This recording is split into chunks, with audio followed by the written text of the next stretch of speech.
जब भी देश की राजनीति की बात होती है, बिहार का जिक्र अपने आप आ जाता है। और जब बिहार की सियासत की चर्चा हो तो राष्ट्रीय जनता दल यानी कि आरजेडी का नाम ना लिया जाए, ऐसा तो हो ही नहीं सकता। लागल लागल झुलनिया में धक्का बोलम कलकत्ता चल।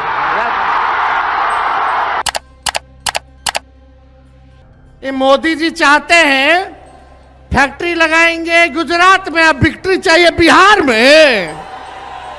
नमस्कार, मैं हूं शालिनी सिंह और आप देख रहे हैं दर्शक। राजद का मतलब है लालू प्रसाद यादव, जिनके चुटकुले, डायलॉग्स, अनोखा अंदाज के किस्से आज भी चर्चा में रहते हैं। लेकिन इस कहानी में एक नया अध्याय जुड़ चुका है। एक युवा चेहरा, एक नाम जो सिर्फ विरासत नहीं, जनता के बीच अपनी जगह खुद बना रहा है, और वो नाम है तेजस्वी यादव। लालू यादव और राबड़ी देवी के सबसे छोटे बेटे तेजस्वी आज बिहार की राजनीति के सबसे चर्चित नामों में से एक है। उनकी लोकप्रियता बिहार की गलियों, चाय दुकानों से लेकर सोशल मीडिया तक फैली हुई है। उनकी राजनीति में पकड़ उतनी ही मजबूत होती जा रही है जितनी उनकी पिता की आवाज गूंजी थी। उन्होंने एक बार कहा था कि जब इंसान ही नहीं रहेगा तो मंदिर में घंटी कौन बजाएगा, मस्जिद में इबादत कौन करेगा। और ये सिर्फ शब्द नहीं, एक सोच है, एक ऐसी सोच जो तेजस्वी की राजनीति की दिशा और प्राथमिकताओं को दिखाती है। उन्होंने एक बार ये भी कहा था कि चाहे कोई भी हो, प्रधानमंत्री या आम नागरिक, जान की कीमत सबकी एक जैसी होनी चाहिए, और अगर कोई दंगा फैलाने की कोशिश करेगा तो हम सत्ता में रहे या नहीं, समझौता नहीं होगा। तो चलिए सबसे पहले बात कर लेते हैं उनके शुरुआती जीवन और क्रिकेट सफर का। तेजस्वी यादव का जन्म 9 नवंबर 1989 को गोपालगंज, बिहार में हुआ था। 9 भाई बहनों में सबसे छोटे तेजस्वी की पढ़ाई दिल्ली के DPS RK पुरम से हुई, लेकिन किताबों से ज्यादा उन्हें लगाव क्रिकेट में था। उन्होंने विराट कोहली के साथ अंडर 15 टीम में खेला, IPL में दिल्ली डेयर डेविल्स का हिस्सा भी रहे, और उन्होंने ईशांत शर्मा के साथ एक फाइनल मैच में शानदार साझेदारी कर टीम को जीत भी दिलाई थी। लेकिन किस्मत को कुछ और ही मंजूर था। क्रिकेट से ज्यादा लंबी पारी उन्हें राजनीति में खेलनी थी। राजनीति की शुरुआत और उनका पहला धमाका।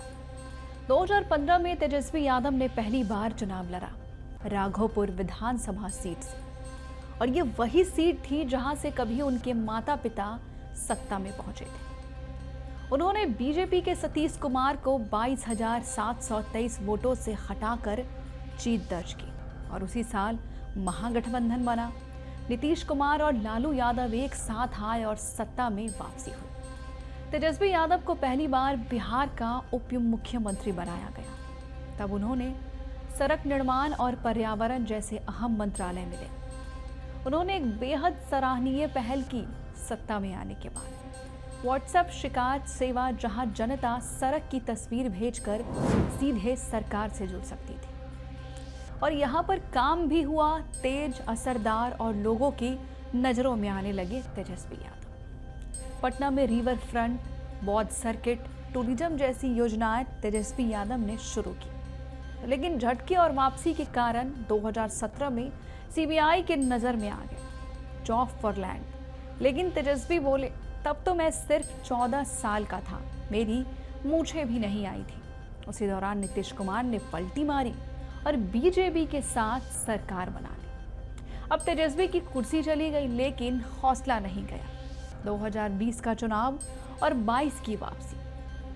2020 में तेजस्वी ने बड़ा वादा किया, 10 लाख सरकारी नौकरियां। इस पर विरोधियों ने खूब मजाक उड़ाया, लेकिन जनता ने इस बात को गंभीरता से ली और तेजस्वी ने ठान लिया था। 2022 में फिर नीतीश कुमार ने यू टर्न लिया और तेजस्वी के साथ फिर से सरकार बनाई। तेजस्वी दोबारा डेप्यूटी CM बने, और इस बार उन्होंने अपने वादे निभाए।